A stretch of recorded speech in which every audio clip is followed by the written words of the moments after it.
두 분의 캐릭터나 아니면 실제 성향을 보면 한동훈 의원도 이준석 대표를 그렇게 어떤 협력의 대상이라기보다는 뭐 경쟁의 대상으로 좀 많이 보고 계신 것 같아요. 말씀하신 것처럼 두 분이 사실 꼭 그렇게 관계가 나쁠 이유는 없다고 생각하거든요. 다만 이제 제가 옆에서 봤을 때는 두 분이 실제로 뭔가 개인 대 개인으로 내지는 밀접하게 소통을 한 적도 없어요. 제가 봤을 때. 활동 배경도 겹치지 않고 뭐 이렇게 하다 보니까 제대로 서로가 이제 대화를 나눈 적도 별로 없는 것 같아서 우선은 이런 어떤 시나리오가 되려면 인간적인 신뢰가 어느 정도는 조금 쌓여야 될 텐데 그게 지금 좀 잘 안 되고 있다.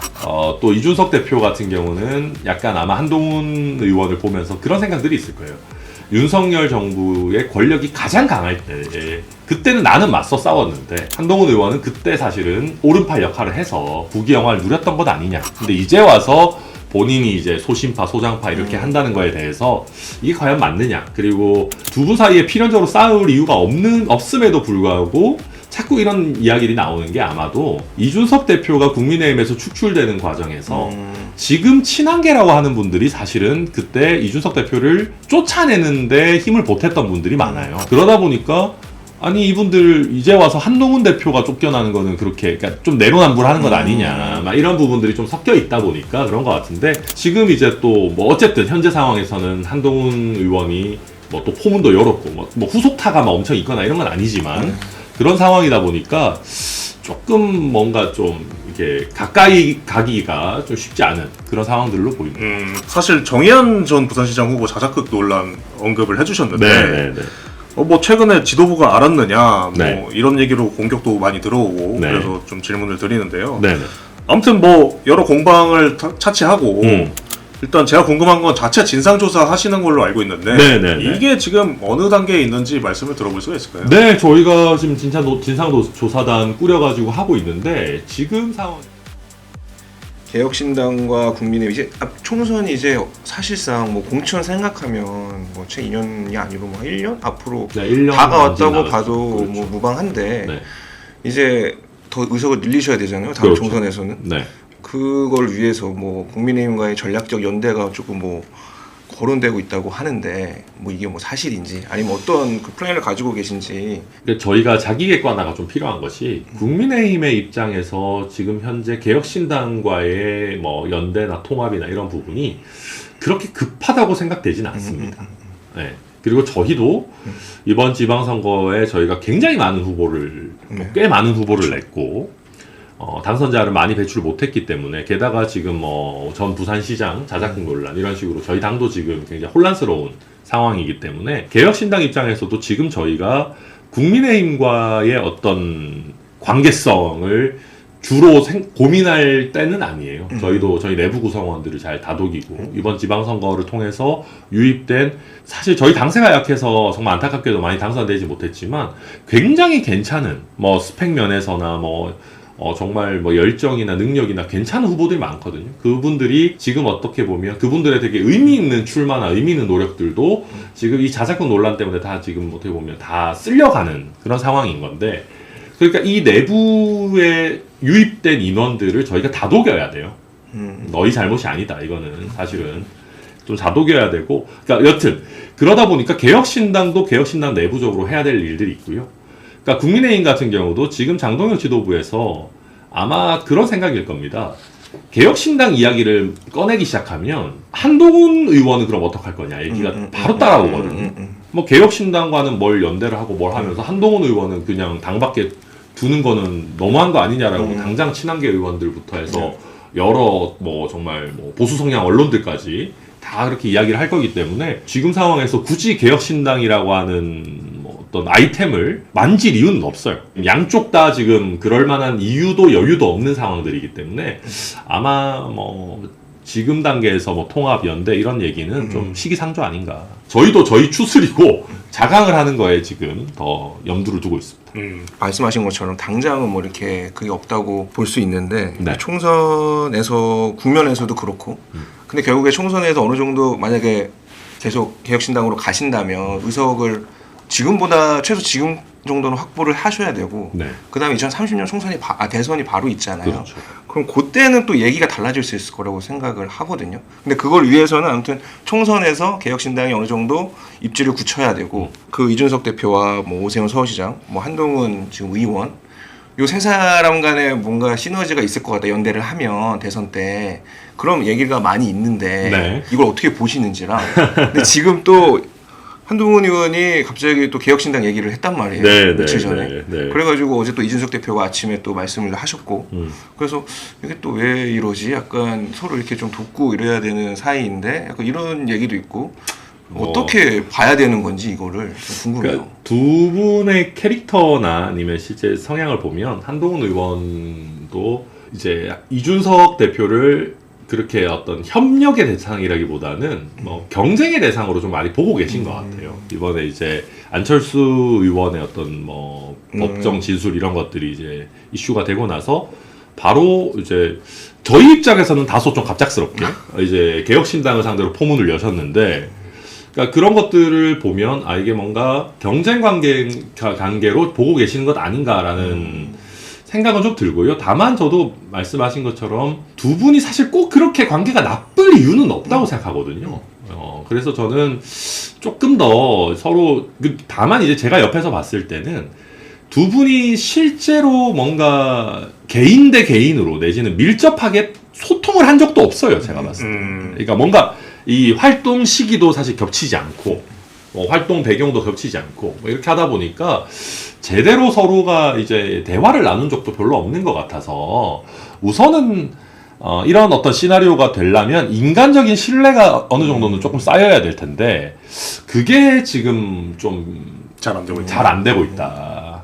그리고 뭐 두 분 다 뭐 내가 그러면 찾아가서 뭐 서로 친하게 지내야 이런 스타일들은 아니신 것 같아서 저도 잘 모르겠습니다. 네. 이게 두 분이 사람 대 사람으로서는 좀 지금 좀 안 맞고 있는 모습인데 네, 네. 어떤 그 정치적 입장이라고 해야 될까요? 정치적 궁합이라고 해야 될까요? 네, 이런 거는 좀 어떻게 보세요? 그거는, 그러니까 이제, 이게 그런 것 같아요. 예를 들면, 뭐, 아까 얘기 약간 연장하자면, 이준석 대표와 오세훈 시장 사이에는 나름의 그런 부분들이 좀 있는 것 같아요. 그래서, 오히려 제가 그래서 지방선거 할 때 너무 오세훈 시장하고 가까운 느낌 내지 말라라는 쓴소리를 할 정도로, 근데 이제 그러다 보니까 두 분은 뭔가 뭘 해도 이렇게 좀, 그렇게 이제 파열음이 나지 않는 느낌들이 좀 있는데, 정치적 스탠스와 관련해서도, 많은 분들은 큰 틀에서는 조금 더 중도 보수 성향으로 비슷한 거 아니냐라고 보신 분들 많은데 또 세부적으로 들어가면 사실 그렇게 간단한 문제들은 아니거든요. 예, 그리고 또 이준석 대표 같은 경우는 약간 아마 한동훈 의원을 보면서 그런 생각들이 있을 거예요. 윤석열 정부의 권력이 가장 강할 때 그때는 나는 맞서 싸웠는데 한동훈 의원은 그때 사실은 오른팔 역할을 해서 부귀영화를 누렸던 것 아니냐. 근데 이제 와서 본인이 이제 소신파, 소장파 이렇게 한다는 거에 대해서 이게 과연 맞느냐. 그리고 두 분 사이에 필연적으로 싸울 이유가 없음에도 불구하고 자꾸 이런 이야기들이 나오는 게 아마도 이준석 대표가 국민의힘에서 축출되는 과정에서 지금 친한계라고 하는 분들이 사실은 그때 이준석 대표를 쫓아내는데 힘을 보탰던 분들이 많아요. 그러다 보니까 아니 이분들 이제 와서 한동훈 대표가 쫓겨나는 거는 그렇게 그러니까 좀 내로남불하는 것 아니냐 막 이런 부분들이 좀 섞여 있다 보니까 그런 것 같은데 저는 근데 그거는 어떻게 보면 세부적으로 들어가면 뭐 누가 똑같은 사람이 있겠습니까? 근데 이제 두 분이 만약에 인간적 신뢰관계가 있다 그러면은 지금 뭐 대화를 나눌 부분들도 있겠지만은 지금 이제 또 뭐 어쨌든 현재 상황에서는 한동훈 의원이 뭐 또 포문도 열었고 뭐 후속타가 막 엄청 있거나 이런 건 아니지만 그런 상황이다 보니까 조금 뭔가 좀 이렇게 가까이 가기가 좀 쉽지 않은 그런 상황들로 보입니다. 네. 그러니까 인간적 신뢰관계부터 형성하는 게 먼저다. 이렇게 좀 정리하면 될 것 같고요. 네. 지금 사실 정의안 전 부산시장 후보 자작극 논란 언급을 해주셨는데 네. 뭐 최근에 지도부가 알았느냐 뭐 네. 이런 얘기로 공격도 많이 들어오고 네. 그래서 좀 질문을 드리는데요. 네. 아무튼 뭐 여러 공방을 차치하고 일단 제가 궁금한 건 자체 진상조사 하시는 걸로 알고 있는데 네. 이게 지금 어느 단계에 있는지 말씀을 들어볼 수가 있을까요? 네, 저희가 지금 진상조사단 꾸려가지고 하고 있는데 지금 상황에서 사실 진상조사가 쉽지는 않습니다. 어쨌든 지금 저희가 뭐 정의한 본인이나 정의한 뭐 가족들이나 연락이 닿지 않는 상황이고 또 구속돼 있기도 하고요. 그러다 보니까 기본적으로는 수사기관의 수사를 지켜보는 모니터링하는 게 제일 크긴 크고요. 다만 지금 저희가 약간씩 정의한 주변 인물들의 행적 또 이때 당시에 어떤 자작극과 관련해서 이제 뭔가 상의를 했을 법한 사람들의 행적에 대해서 지금 저희가 하고 있고 부산 현지에 가서 또 이런저런 조사도 하고 그런 상황이어서 뭔가 좀 확실한 게 나오면 저희가 말씀드릴 생각이고요. 저희가 정의안이 왜 자작극을 했느냐. 사실은 지지율 1% 나오고 낙선하나 3% 나오고 낙선하나 뭐 5% 나오고 낙선하나 사실 어떻게 보면 비슷한 건데 왜 이걸 했느냐의 동기와 관한 부분은 저희가 꽤 수집이 된 부분들이 좀 있습니다. 근데 이것도 어쨌든 조금 더 정리가 되면 말씀드리려고 하고 있습니다. 그럼 이게 자작극 의혹을 개혁신당이라는 당 자체의 어떤 위기로 보는 시각들도 많이 있는데 이거 어떻게 좀 풀어가야 될까요? 사실 저희가 뭐 당에서 뭔가 뭐 예를 들면 이거를 예상했다거나 뭐 이거를 뭐 연루됐거나 그런 거는 사실 없습니다. 없고 어제 경찰도 그렇게 이제 이야기를 했고 당연한 거 아니겠습니까? 이거를 뭐 근데 이제 저희는 그게 사실 되게 아쉽습니다. 저희가 이거를 막을 수 있었다거나 개입했거나 이런 건 당연히 아니지만 그래도 개혁신당이 당세는 약해도 인물 경쟁력은 좀 있는 것 아니냐.